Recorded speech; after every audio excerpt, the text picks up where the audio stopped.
Welcome. My name is Steve Stein, and I'm the host of the Street Smart Wisdom podcast series. Our guest today is Dr. Joel Fuhrman. He's a best-selling author, and our goal today for this session is do what we call a wisdom profile, just to find out, what was your road? How did you get, what made you tick? What got you here and makes you, the educator and source of inspiration that you are. Welcome, Dr. Fuhrman. Hi, nice to be here. Looking forward to it. Nice. So how did you get into medicine? Why did you is there a why that's driving all this? I think it's the why, because uniquely, I went to medical school with a specific intent to be a physician specializing in nutrition.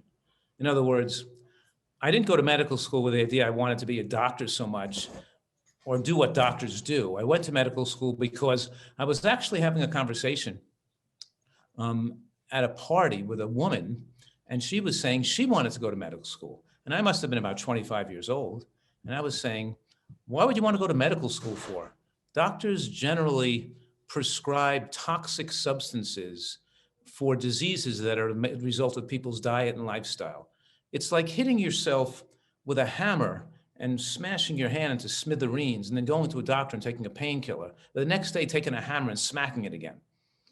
Because if you're going to eat unhealthfully and live unhealthfully, how could you expect drugs that you learn are all toxic or poisonous? How do you expect that to give you health? How can you buy health in a bottle? You have to earn it with the way you live. So this woman I was speaking to said to me, well, if you're so passionate about changing things and the way doctors are not doing it properly, why don't you go to medical school and do it your way and make things different and have a bigger effect? So, I was thinking of that before. I was thinking of that idea before, but it brought to the forefront that this was something I was passionate about. And I started to pursue that opportunity of could I go to medical school? Even though I graduated from college, I was a business and economics major. I was in my family's business of 10 shoe stores in the New York metropolitan area. And could I drop that, go back and get the courses I need to apply to pre-medical courses and take the MCAT and apply to medical school? And I decided to do that with the encouragement of this woman who I started to date. And that woman eventually became my wife. I married her, my wife, Lisa. And she had a big influence in telling me that, well, you could, because they have these programs that you can go back to, if you really want to do it, drop everything and just go back to the postgraduate pre-med pro. And I went to the postgraduate pre-med program at Columbia. So I went to University of Pennsylvania School of Medicine with the specific intent of being a physician specializing in nutritional and natural medicine. So I would give people that opportunity to get well and not just take medications or surgeries. And it's resulted, I've been very blessed and very lucky to have a career in actually enabling people to change their life and make complete recoveries from lupus, psoriasis, rheumatoid arthritis, ulcerative colitis, heart disease, diabetes, chronic headaches, fibromyalgia. In other words, using what I consider at this point in my life, progressive medicine, the way doctors always should have been practicing.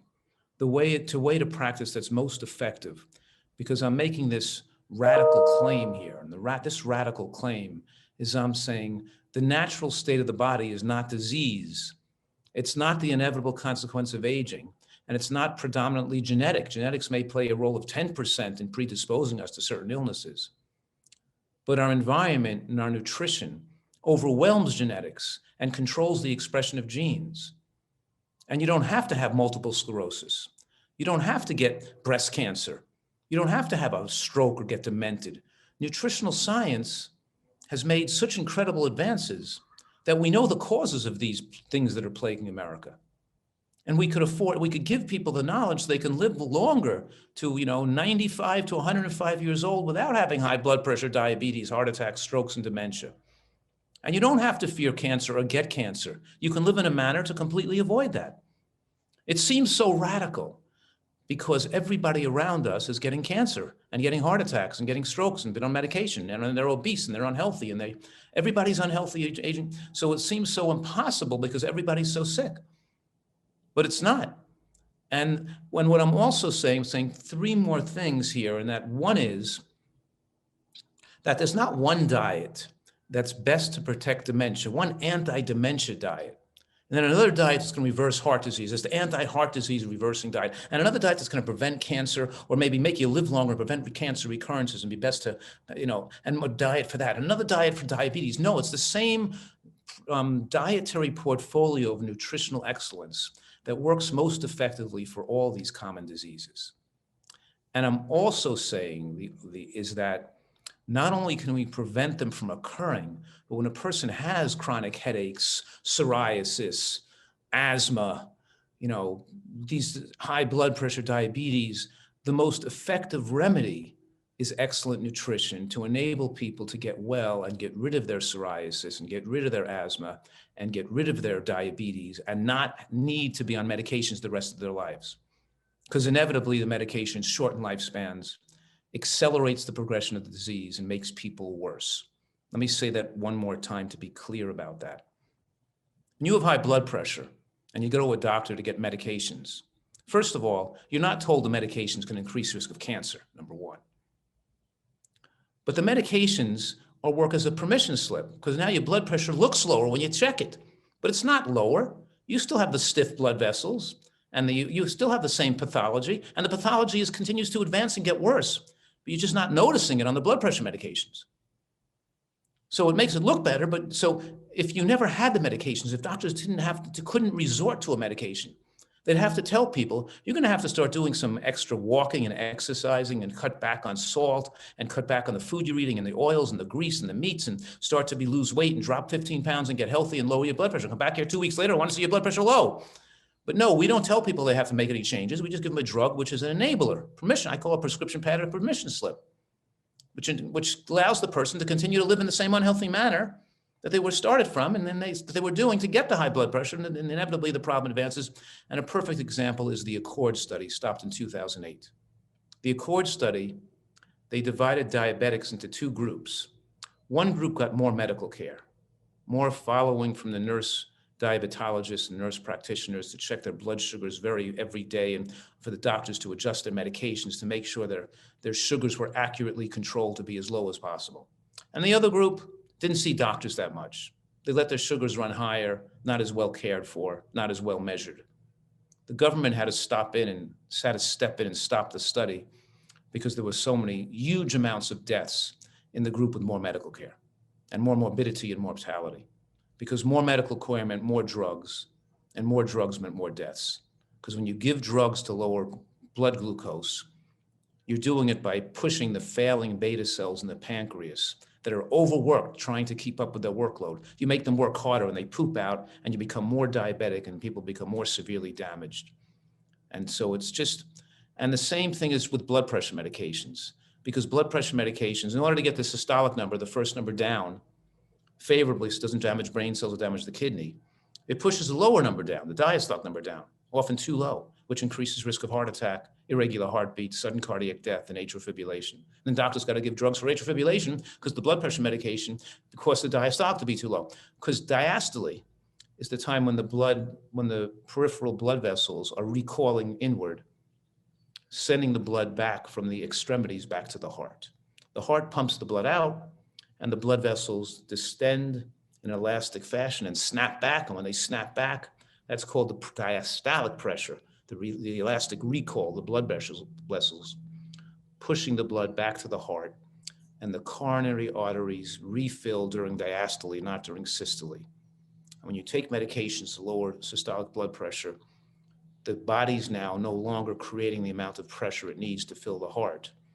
The medications are artificially now creating the amount of pressure, which doesn't match with the oxygenation needs of the heart. So you're causing some degree of moderate ischemia, chronic stress to the heart with blood pressure medications.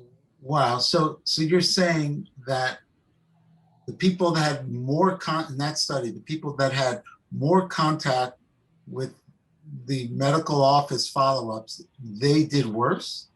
Yeah, more medical care, more measurement of their blood vessel, of their blood glucose and blood pressure, more drugs for better control, had such a higher risk of medical problems and medical death, morbidity and mortality, death from that the government had to come in and stop the study. And when the medical profession talks about it all the time, maybe it's better to let diabetics run less well controlled, let their blood sugars run even higher. But we know all this stuff is wrong. It's not being better. It's not letting them run worse control. We want them to be as best control as possible. We want their blood sugar to be as low as possible, but not from drugs. You have to do it with diet and exercise. So I love that story. So now it turns out this conversation led you to follow in, excuse upon your family's footsteps and with the shoe stores. Right. And you had a business degree. And now you're in medical school. Was there even a textbook on nutrition in medical school? I think you said you wanted to focus on wellness. I mean, did they look at you like you were from Mars, or how were you received trying to focus on wellness in a medical model? Well, that's a good question. And by the way, it was good getting all the medical information, knowing how the drugs work, knowing I prescribe drugs all the time because I'm weaning people off the drugs slowly over months. And I'm using medical anyway. So it's good. It's great. I went to medical school and learned all that. But like you said, in medical school, they made me chairperson of the Nutritional Education Committee at University of Pennsylvania. They helped. It was a great medical school because what they do is they say, what are your interests and what are your goals in medicine? Because we're going to help you be the best you can be to fulfill your own dream of your career. And they encouraged me to be, and if you want to be in that field, then you've got to be the best in that field to represent a good representation of our school in that field. And they set me up with some mentors who were into nutrition in the campus at University of Pennsylvania School of Medicine. And I had some, I had some nutritional meetings among students, and my fellow students would have, at our 25th year reunion, a lot of my fellow students would come to me and say, you had the biggest effect on my medical career than almost anybody I met in medical school or any of the teachers here, because it really changed my personal health, my personal life, and the way I practice in my practice. And so many of my colleagues in there. So I was made chairperson of the the Nutritional Education Committee at University of Pennsylvania, and I was also put on the admissions committee as well. I was also helped decide who would be admitted to the school and when people would apply.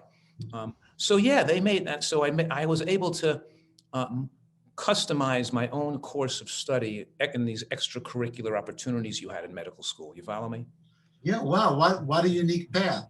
I mean, I would imagine in other schools, they would just say, sorry, that's not on the curriculum. And, so is it true that it's like there's just a couple of hours of nutrition in normal education? That's worthless stuff anyway. You learn about the biochemistry of some molecules like vitamins. What's funny is I used to be you'd have these stadium seating where you'd walk down into your seat, So I'd walk into my seat and some of my other classmates were adults, they're in their 20s. They'd be putting chips or candy bars and hiding them so I wouldn't see them. And I'd say, I'm not your mother, do whatever you want, And now that was while you were a student? I'm here to assist you with information, but I'm not here to force you to do anything, That was while you were a student or That was when I was a student. I'm a student. As a student, you had that. I'm a little older than they are. Maybe, I'm close to 30 years old going to medical school, and they're in their young 20s, 22, 23, Got it. Wow. So, all right. So we're getting a sense for who you are. What do you do? Okay, I know you're an author, but we kind of got the why. I think we have the who, but what is it that you do on a macro and micro level? I'm really just a fun guy, like a mushroom, a fungi. You're fungus and mungus. I got it. Yeah, but I just like to have a good time. I like sports. I was on the world figure skating team in the 1970s. Wow. Right. So I was third in the world in pairs figure skating with my sister, my younger sister, Gail. That's how I met my wife, Lisa, through my younger sister. They went to college together. And that's the party was my sister's graduation party, where I started having that conversation with my wife from college. I started dating. But of course, because of my athletic background, I love doing sports. I became an avid skier. I love to play tennis. Now I'm surfing, mountain climbing, doing all kind, I like to be physically active and do things. So the fact that you can stay young and healthy and still be physically active. I love mogul skiing and powder skiing, jumping down the bumps, and I could, compared to my contemporaries who are in their late 60s, I'm 67 now, but compared to friends I went to high school with, they can't do stuff with me. I got to get younger guys and better fit who have fun doing fun. I like that I can enjoy recreational activities outdoors and do physical things. And I hope to continue that through the later part of my life, because one great part of keeping in good health is keeping fit and having fun. And, and having fun in other ways. It's not just physical activity, but being excited about life, being passionate about what you do. And that includes my passion, which you can imagine, from helping people and watching them get well. It's so exciting to watch people who get up in the night having to use inhalers and they can't breathe, to recover their asthma, taking exercise classes, not to need inhalers anymore, or having a person with psoriasis have their skin clear and be all, and sometimes they clear in a few months. I mean, it's so quickly, and the magic that happens with this type of care. Like, for example, a person comes out to my retreat here. He was a mayor of an East Coast city right outside of Washington, D.C. And he was a young man, only 36 years old, but his blood pressure was so high, they had to hospitalize him, afraid he was going to go into kidney failure and to cause brain damage because they couldn't control his blood pressure of like 240 over 120. You came here from the hospital with uncontrolled blood pressure. He was on like 8 medications. They couldn't get his blood pressure down. So we got him here. We got his blood pressure, and he was diabetic too, of course, and overweight. We got him here and we got his blood pressure down in the first week. And then within the second week, he was off all medications with normal blood pressure. It's just amazing what. All right, okay, like, you're a doctor, so I believe you, and this, I'm from Brooklyn, so the part of me that's from Brooklyn is like, forget about it, but I'm into this stuff, I believe in all this stuff, but the skeptic in me says, first of all, where are they coming? Tell us a little about your evolution and the place you created, and how can you go from chronic, on the brink of, falling apart. The brink of death. And, his creatinine, his diabetes went away, of course, quickly. And in the first month, too, he was no longer diabetic, no longer had high blood pressure, back to normal. I'll get into that. Let me just finish the story. There's only like 30 seconds more here. So he had kidney insufficiency from the high blood pressure. It destroyed his part of his kidney. So his creatinine was 2.6 when he got here. When he left 2 months later, he had no more high blood pressure, no more diabetes, but the renal function, the blood test wasn't back to normal. His kidney function was still bad at 2.5. Your normal's supposed to be below 1. You know what I mean? So he lost half his kidney function, or more than half his kidney function. 2 months later, he's home, eating this way, continuing to lose weight, and now he's slim, fit, ripped, six-packed, looks great. He's 4 months out. He's really in great shape. Kidney function comes back to normal again. Gets completely well. So what I'm saying is that now that's great for him, but it's great for me because that's the joy of my life, is to watch these people get well, and the fact that they would have never gotten well without having this opportunity of what we've put together and my program. So I write books, I do shows on public television that have encouraged millions of people to change their life. And then I have this retreat out here in San Diego, which you were just asking me about. We built this beautiful retreat where people can come and stay for a month or 2 or 3 and help us and get started on the road to wellness. And some people they are food addicts, right? They can't seem to do this on their own. They need a period of safety of being abstinent from their addictive triggers that are driving them to have uncontrollable appetites and destroying themselves with food. And so it enables us to give them the counseling, both the emotional and psychological counseling, the cooking, the science, and the time to separate them from their addictive triggers, to get them on the right path. And I'm bringing it up because to let you know of how exciting and fun this is to watch people get well. And that's why I went back to medical school.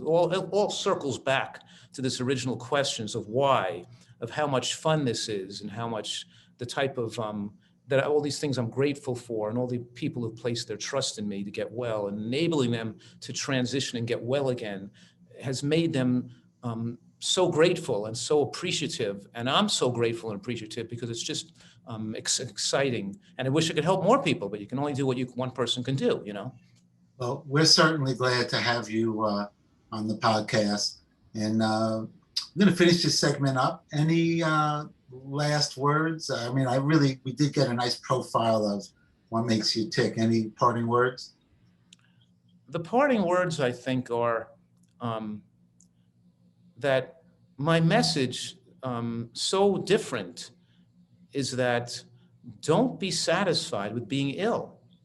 You can get well again, and you should, because it'll open your life to a major opportunities of happiness. Because I know the way some people think. They're thinking, oh yeah, I know I can eat healthy and lose weight and get rid of my heart pain, my chest pain, and my high blood pressure or something, my diabetes. But I'd rather be dead than do that. I want to eat what I want, and I'll just take drugs, because if I had to eat like that and live on carrot sticks and celery, just shoot me right now. I'd rather die. Who wants to eat like that? So I want to close with this concept that that's the food addictive side of yourself talking. That's the primitive brain. It's so hard to break addictions, because the primitive brain comes up with irrational reasons why it's okay to continue to do what you're doing that's self-destructive to your own behavior. It shows how powerful addictions are, and that healthy eating doesn't taste unfavorable. It tastes more favorable. Your taste buds adapt. You learn the great recipes. You enjoy life, and you enjoy eating and the taste of food more. And you can, in fact, eat thimble-sized portions of food. This idea that you think you're losing something, the price is too hard to pay to get well, that's also just a silly and illogical myth that keeps people sick. There's no legitimate excuse to stay sick. That's my last. That's a great closing. And how can people find you? What's your website? drfuhrman.com. drfuhrman.com. Well, my name is Steve Stein, and we're privileged and so pleased to close out this segment with Dr. Joel Fuhrman. Thanks so much, Joel. My pleasure.